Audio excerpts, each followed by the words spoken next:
요한복음 6장 1절부터 15절까지 있는 말씀입니다. 요한복음 6장 1절부터 15절까지 있는 말씀 한 절씩 교독하도록 하겠습니다.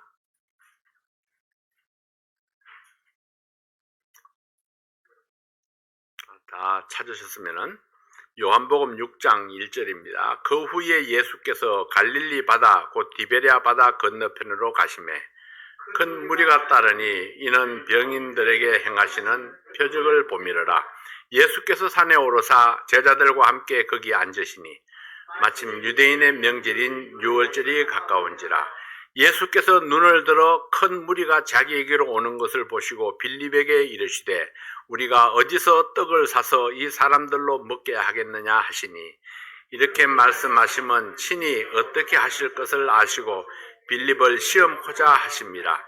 빌립이 대답하되 각 사람으로 조금씩 받게 할지라도 200데나리온의 떡이 부족하리이다. 제자 중 하나 곧 시몬 베드로의 형제 안드레가 예수께 여짜오되 여기 한 아이가 있어 보리떡 5개와 물고기 2마리를 가졌나이다. 그러나 그것이 이 많은 사람에게 얼마나 되겠삼나이까? 예수께서 가라사대 이 사람들로 앉게 하라 하신대 그곳에 잔디가 많은지라 사람들이 앉으니 수요가 5,000점 되더라.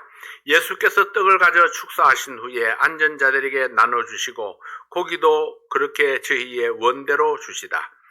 저희가 배부른 후에 예수께서 제자들에게 이르시되 남은 조각을 거두고 버리는 것이 없게 하라 하시므로 이에 거두니 보리떡 5개로 먹고 남은 조각이 12바구니에 찼더라. 그 사람들이 예수의 행하신 이 표적을 보고 말하되 이는 참으로 세상에 오실 그 선지자라 하더라. 아멘. 아버지 하나님 감사합니다. 오늘 이 말씀을 통해서 이 기적이 우리에게 보여주는 하나님의 진리를 저희들이 다시 한번 생각합니다. 아버지 하나님, 우리의 삶 속에 항상 일어나는 기적, 하나님의 기도 응답, 하나님의 역사하심을 저희들이 생각하면서 하나님 앞에 감사하고 또 믿음으로 하나님께 나아가는 저희들에게 도와주시옵소서. 이 시간을 온전히 주께 의뢰합니다. 예수님 이름으로 기도하옵나이다. 아멘. 예수님의 전도 여행이 계속되고 있습니다. 오늘은 갈릴리 바다 건너편으로 갔는데 큰 무리들이 예수님을 따라왔습니다. 예수님이 동산에 올라가서 무리들을 앉혀놓고 이제 하나님의 말씀을 가르치기 시작했습니다. 같은 내용을 기록하고 있는 마태복음 14장에 보면은 예수님은 하루 종일 말씀도 가르치고 병자들을 고쳐주셨는데 수많은 사람들이 저녁 때까지 함께 있었다고 기록하고 있습니다. 예수님께서 하루 종일 아무것도 먹지 못하고 말씀을 듣고 있는 이 사람들이 얼마나 배가 고플 것인가를 생각했습니다. 본문 10절에 보면은 그날 모인 사람들의 숫자가 5,000명쯤 된다 이렇게 말씀을 합니다. 여기서 말하는 사람은 헬라어로 이 성인 남자라는 의미를 갖는 단어입니다. 그러니 여자와 아이들까지 합하면은 2만 명, 3만 명은 되었을 것이다. 그렇게 추산을 합니다. 유대인들은 산하 제한이 없습니다. 근데다가 출산율이 굉장히 높은 것을 감안하면은 아이들이 얼마나 많았을까 그런 생각을 해봅니다. 성경에 보면은 뭐 아이들이 굉장히 많잖아요. 70명이었다 그러고 굉장히 아이들이 많았는데 온종일 아이들과 여자들과 이렇게 다 계산하면 남자 어른 외에 아이들과 여자들을 다 계산하면 아마 2, 3만 명은 됐을 것이다 이렇게 추산을 하는데 온종일 주님과 함께 있었지만 아무것도 먹지 못했기 때문에 예수님은 이들에게 먹을 것을 주기를 원하셨습니다. 그래서 먼저 빌립에게 물으셨고 옆에서 듣고 있던 안드레도 나름대로 아이디어를 내놓는 것을 보게 됩니다. 자, 첫 번째로는 빌립의 생각입니다. 5절 말씀에 빌립에게 이르시되 우리가 어디서 떡을 사서 이 사람들로 먹게 하겠느냐. 7절에 빌립이 대답하되 각 사람에게 조금씩 받게 할지라도 200데나리온의 떡이 부족하리이다. 빌립이 계산을 했습니다. 200데나리온치 떡 이렇게 계산을 했죠. 예수님의 질문에 대한 빌립의 해결책입니다. 빌립은 숫자에 굉장히 밝은 사람이었습니다. 그는 실속파였고 현실주의자입니다. 신속하게 계산을 했습니다. 이 많은 사람들을 먹이려면 200데나리온의 떡을 사도 모자라겠다는 결론에 이르게 되었습니다. 200데나리온이라는 것은 일반 노동자의 200일에 해당하는 돈입니다. 자, 시간당 10불씩 계산하면은요, 하루에 8시간 80불, 200일이면은 16,000불 정도 되죠. 적은 금액은 아닙니다. 16,000불. 빌립의 결론이 무엇입니까? 예수님, 우리에게는 그만한 돈이 없지 않습니까? 제자들은 돈이 없습니다. 부자들이 아니었어요. 그래서 아무래도 안 되겠는데요. 주님께서 어떤 일을 맡기실 때마다 항상 빌립과 같은 사고방식을 가진 사람이 있습니다. 예수님께서는 왜 이런 말씀을 하셨을까요? 지금까지 예수님이 행해 오신 것을 보면은 정상적이지 않았습니다. 물로 포도주를 만드는 것이 정상인가요? 38년 된 병자를 벌떡 일어나서 걸어가게 하는 것이 정상이 아니죠. 이게 보통 일이 아닙니다. 그러면은 이 2만 명이나 되는 2만 명, 3만 명 되는 사람들을 너희들이 먹을 것을 좀 주라 이러는데 그게 정상적인 일입니까? 정상적인 방법으로 안 되는 겁니다. 근데 빌립은 지극히 정상적인 방법으로 접근을 하는 겁니다. 이 사람들을 조금씩 먹인다 할지라도 200데나리온 16,000불로도 모자랍니다. 근데 우리는 10불도 없는데. 제자들이 예수님을 따라다니면서 그 밀 이삭을 막 부벼서 먹고 이런 걸 보면은요, 굉장히 가난한 사람들입니다.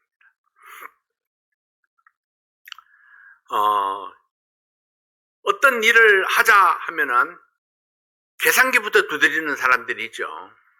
우리가 이 돈을 어떻게 마련할 수 있을 것인가? 우리에게는 너무 큰 돈이지만은 우리는 너무 돈이 없다. 무턱대고 하는 것보다 비용을 계산하는 것은 필요한 일입니다. 그러나 결론이 항상 부정적이라는 데 문제가 있는 겁니다. 돈이 그렇게 많이 드는데 우리가 그 돈을 어떻게 마련할 수 있겠습니까? 우리에게는 모아둔 돈이 없는데 한 사람당 얼마를 내야 가능하겠습니까? 이게 주님은 빌립의 힘으로 2만 명이 넘는 사람을 먹일 수 있는 능력이 없다는 것을 잘 아십니다. 그런데도 불구하고 주님께서 빌립에게 이런 질문을 하신 목적이 무엇일까요? 주님께서 빌립에게 물으신 것은 빌립을 시험하기 위해서였습니다. 빌립이 정말 믿음이 있는 사람 같으면은 주님, 이렇게 많은 돈이 필요하기 때문에 저에게는 도저히 해결책이 없습니다. 그러나 주님께는 해결책이 있지 않겠습니까? 이게 주님께로 돌려야 됩니다. 나는 능력 없지만은 주님은 능력이 있지 않습니까?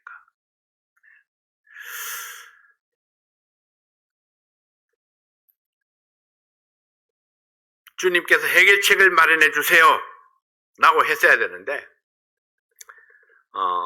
가능성이 없다는 이야기만 빌립은 하고 있죠. 가능성이 없습니다. 도저히 안 됩니다. 성도 여러분, 주님의 일은 나의 능력으로 하는 것이 아닙니다. 나는 안 되지만은 주님께서 우리를 사용해 주신다면 어떤 일이라도 가능합니다. 우리는 항상 믿음을 전제로 두고 이야기를 하는 겁니다. 믿음을 전제로 두고 이야기하는 거예요.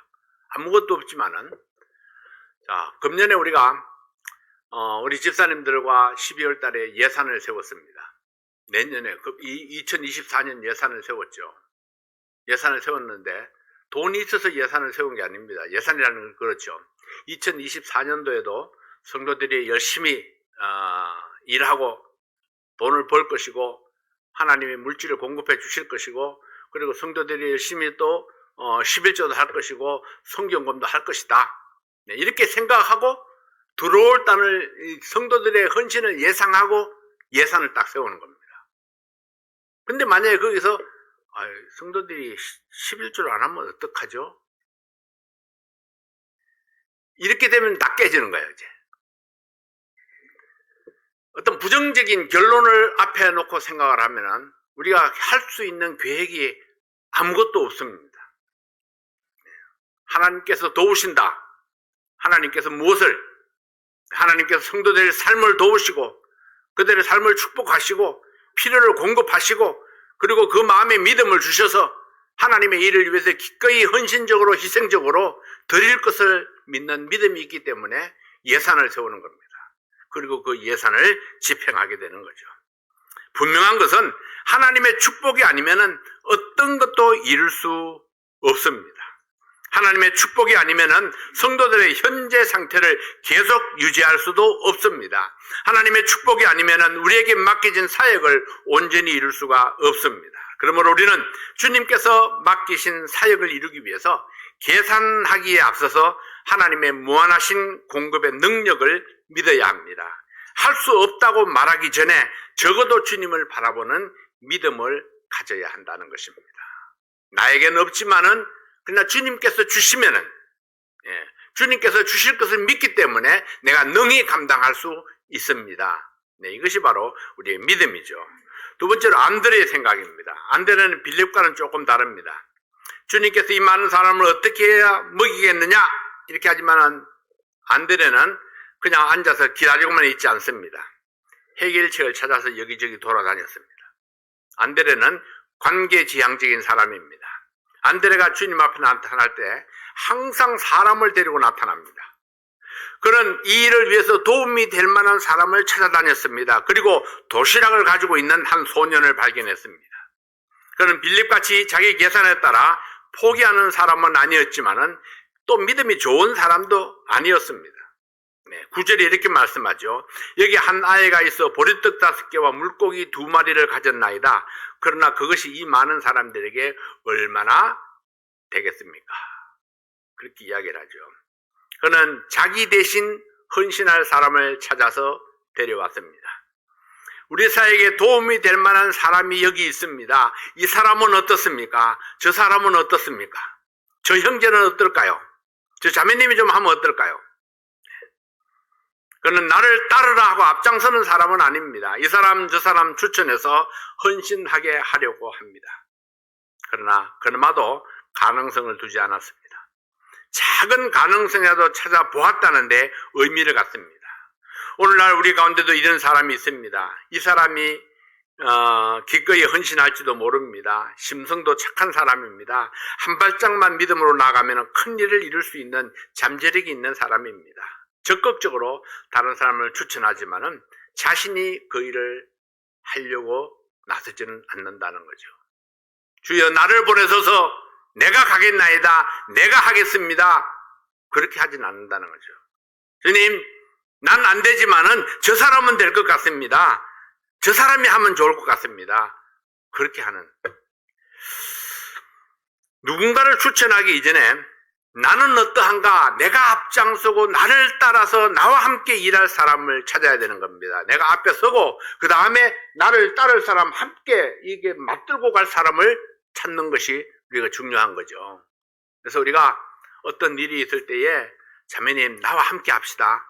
내가 앞장설 테니까 나를 좀 도와주세요. 형제님 저를 도와서 좀 같이 해봅시다. 이런 자세 이것이 우리에게 필요하다는 것입니다. 마태복음 14장에 보면은 제자들이 배를 타고 갈릴리 바다를 건너다가 풍랑으로 인해서 밤새 죽을 고생을 하는 사건이 나옵니다. 새벽쯤에 주님께서 친히 무리를 걸어서 그들에게 오셨습니다. 무리를 걸어서 오는 거 보고 귀신인가 생각했어요.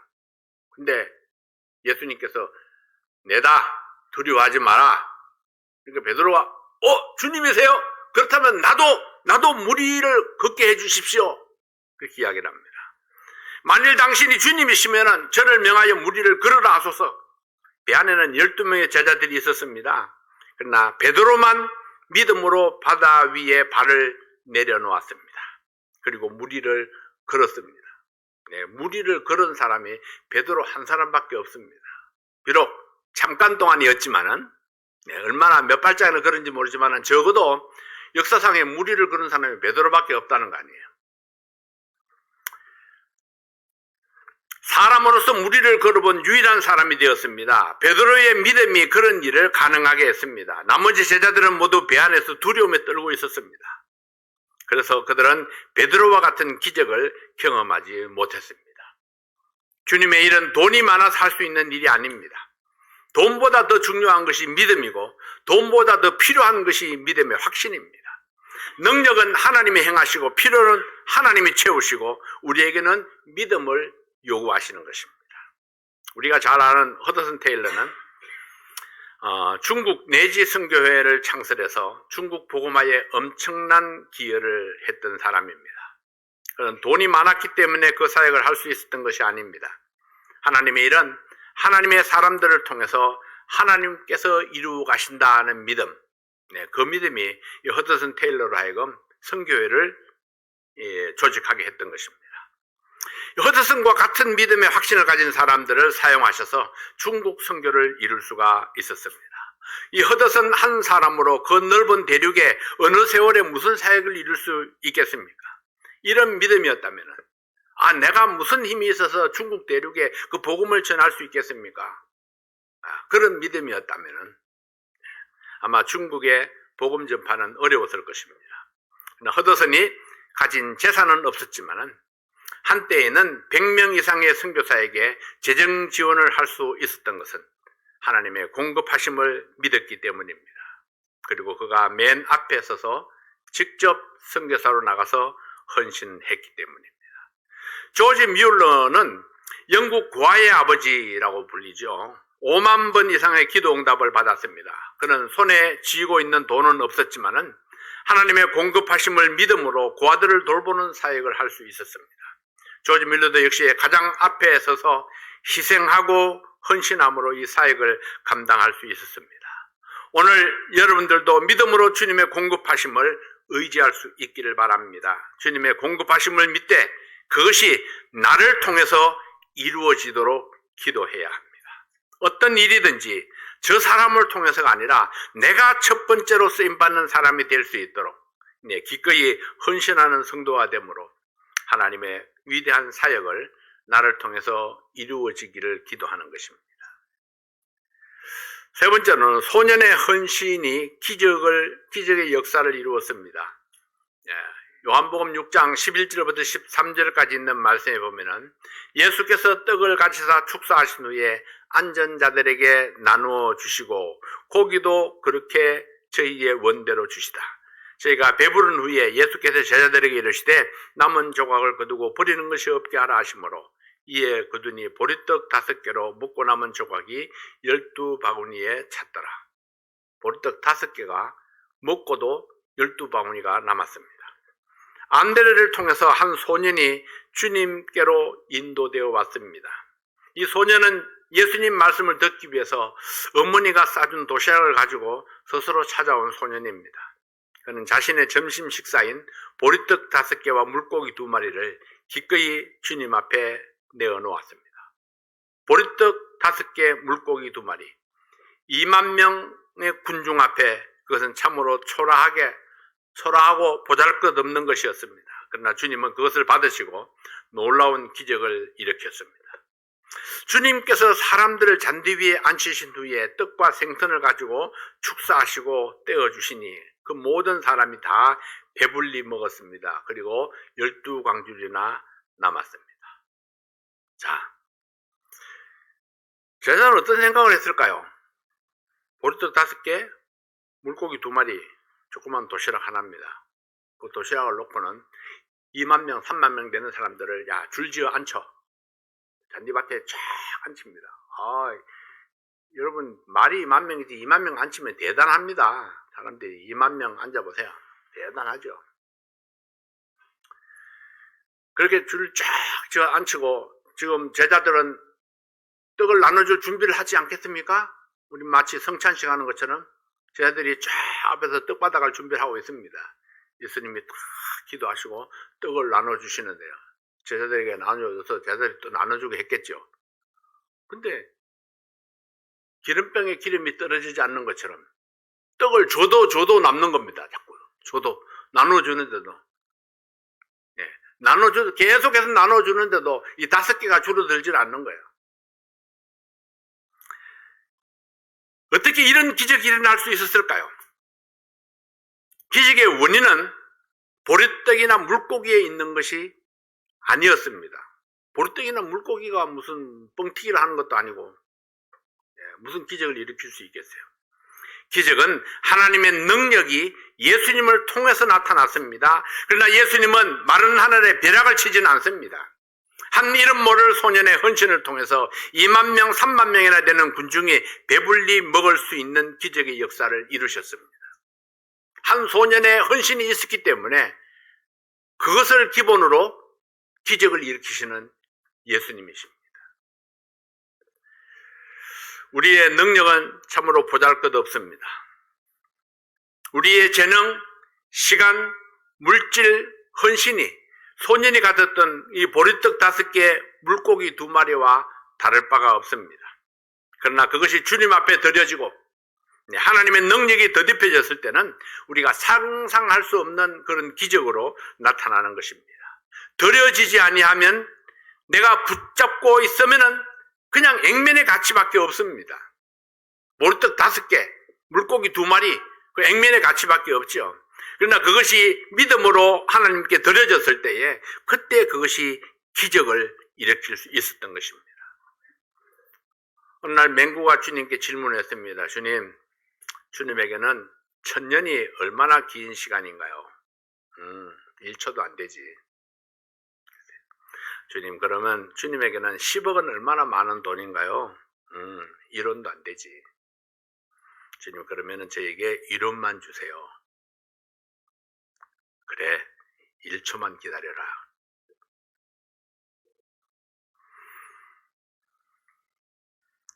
천년만 기다리면은 10억을 주시는 하나님이십니다.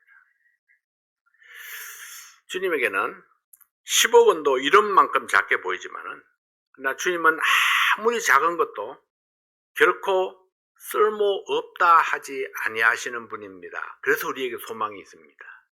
내가 가진 것이 정말 하찮은 것이라 할지라도 그것을 주님께서 쓸모없다 하지 아니하시고 그것을 주님께 드리면은 1000배로, 10,000배로 하나님께서 사용해 주시는 하나님이십니다. 우리가 볼 때에 얼마나 크냐 작으냐가 중요한 게 아닙니다. 중요한 것은 주님 앞에 어떤 모습으로 내가 드려지느냐에 달려 있습니다. 주님 손에 붙들려서 주님이 나를 쓰시면은 지극히 작은 것도 큰 일을 이룰 수 있습니다. 땅에 있는 흙덩어리 보잘것없죠. 하나님은 그것으로 하나님의 최대의 걸작품 아담을 만들지 않았습니까? 흙을 뭉쳐서 아담을 만들었습니다. 그리고 거기에 생기를 불어넣었죠. 생명이 되었습니다. 나귀의 특별은 개도 안 먹으려 할 것입니다. 그런데 하나님은 그 특별을 삼손의 손에 들려서 이스라엘의 적군 1000명을 무찌르게 하셨습니다. 목동의 지팡이는 아무도 귀히 여기지 않습니다. 그러나 그것이 모세의 손에 들려졌을 때에 이스라엘을 구원하는 능력의 지팡이가 되었습니다. 그 지팡이는 오만방자한 바로왕의 무릎을 꿇게 만들었습니다. 그 지팡이가 믿음으로 들려졌을 때에 홍해를 둘로 쩍 갈라놓았습니다. 그 지팡이는 반석에서 물이 흘러 넘치게 했습니다. 그렇다고 해서 지팡이의 능력이 있습니까? 지팡이는 역시 지팡이일 뿐입니다. 그러나 그것이 믿음으로 들려졌을 때에 하나님께서 그 지팡이를 통해서 기적을 일으킨 것입니다. 돌팔매는 애들의 장난감에 불과할지 모릅니다. 우리는 어릴 때는 시골에 있으면 그런 장난을 많이 쳤죠. 그러나 다윗은 그 돌팔매로 블레셋의 대장 골리앗을 일격에 쓰러뜨리고 풍전등화 같은 이스라엘을 구원해냈습니다. 돌팔매가 능력이 있어서요? 아니요. 다윗의 믿음이 골리앗을 거꾸로 때린 것입니다.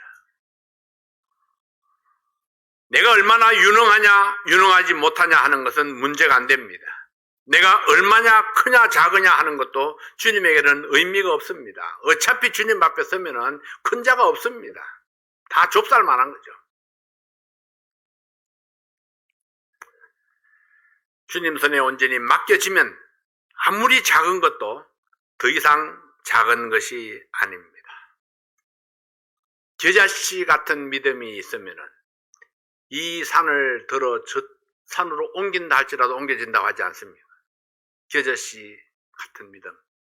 겨자씨는 정말 작죠. 참깨보다 조금 작을까요? 한평생 역사를 연구한 영국의 역사학자 아놀드 토인비는 이렇게 말했습니다. 역사는 평범한 대중에 의해서 이루어지는 것이 아니라 헌신된 소수에 의해서 이루어진다. 네, 주님 없이도 헌신된 소수가 큰 역사를 이룰 수 있었다면 능력의 힘이 큰 것이 주님께 있다는 것을 철저히 믿으며 주님께 드려진 그 믿음의 일꾼들이 왜 위대한 일에 쓰임받지 않겠습니까? 역사학자들은 믿음이 없었습니다. 그냥 있는 사실을 기록할 뿐이죠. 근데도 불구하고 그 소수의 그 역사학자들에 의해서 그 장구한 역사들이 기록이 되어서 큰 역사를 이루었습니다. 주님 없이도 그렇게 할 수 있었던데 능력의 주님이 우리와 함께 하는 것을 철저히 믿으면서 주님께 드려진 믿음의 일꾼들이 있다면 왜 위대한 일에 쓰임받지 않겠느냐는 거죠. 그래서 어부 출신의 무식한 베드로였지만은 성령으로 충만하게 되니까 한 번 설교에 3,000명씩 5,000명씩 가슴을 찢고 회개하며 구원받는 역사가 일어났습니다. 지금부터 약 170여 년 전에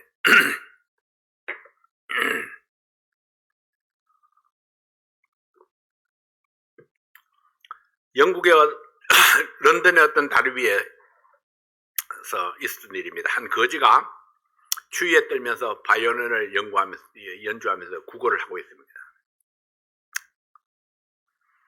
이 깡통을 하나 놓고 바이올린을 연주하고 있죠. 근데 그 지나가는 행인들이 들은 척도 하지 않고 무관심하게 그냥 지나갔습니다. 그 앞을 지나가던 이 관광객 한 사람이 내가 한 곡 연주해 볼까요? 그리고 그 바이올린을 잡았습니다. 근데 조금 전까지만 해도 끽끽거리는 소리만 나던 그 형편없는 바이올린에서 놀라운 음악이 흘러나왔습니다. 지나가던 사람들이 음악에 취해서 1명, 2명 걸음을 멈추고 그 연주에 귀를 기울이기 시작했습니다. 순식간에 사람들이 맹하게 움집했습니다. 거지의 모자에는 동전이 넘쳐났습니다. 관중 중에 한 사람이 그 연주자를 알아보고 나지막하게 말합니다. 파가니니다, 파가니니. 그 관광객은 바로 니콜로 파가니니였습니다. 파가니니가 누구입니까? 그는 19세기 세계 최고의 바이올린 스타였습니다. 그는 기교가 너무 탁월해서 바이올린의 귀신이라고 불리는 사람이었습니다. 거지가 들고 있던 바이올린은 싸구려 바이올린이었지만 세계적인 대가의 손에 붙들리니까 거기에 천상의 음악이 흘러나왔던 것입니다. 우리는 어쩌면은 거지 손에 들려있는 형편없는 바이올린과 같은 존재인지도 모릅니다. 그러나 내가 주님의 손에 들여져서 주님께서 나를 연주하신다면 천상의 아름다운 음악이 울려 퍼질 수가 있습니다. 오늘 우리가 섬기는 주님은 대가 중에 대가이십니다. 오병이어의 기적은 지금도 일어날 수 있습니다. 그것은 성경에만 나오는 이야기가 아닙니다. 주님께 드려진 사람들을 통해서 지금도 나타납니다.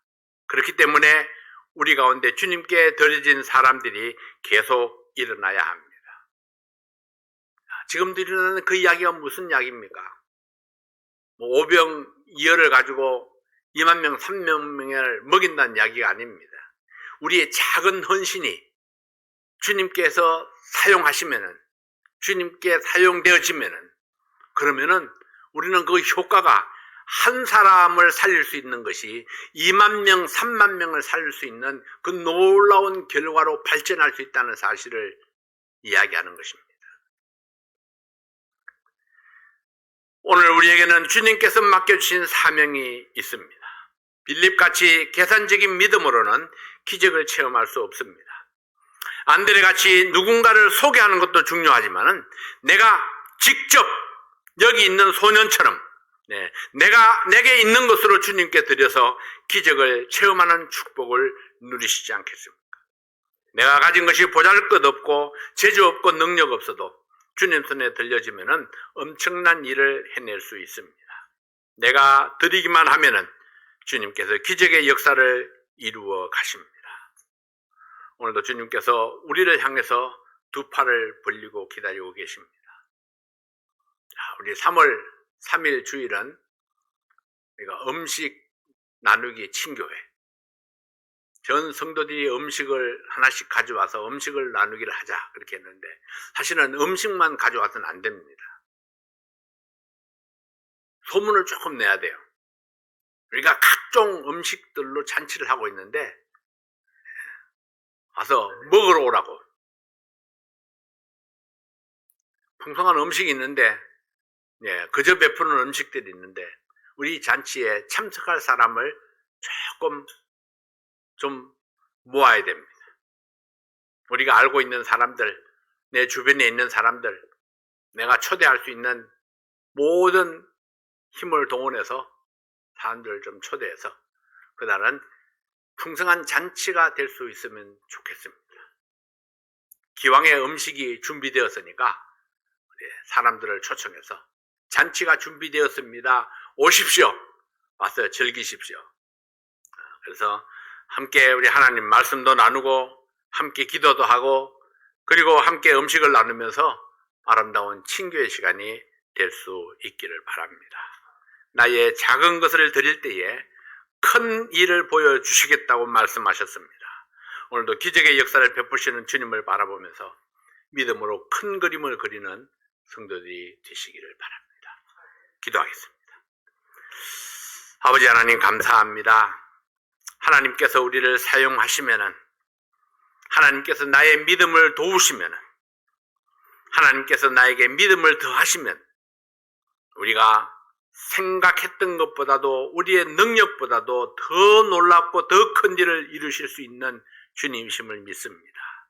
아버지 하나님, 하나님의 능력을 의지하고 믿음으로 주의 말씀을 따라가는 저희들 되게 도와주시옵소서.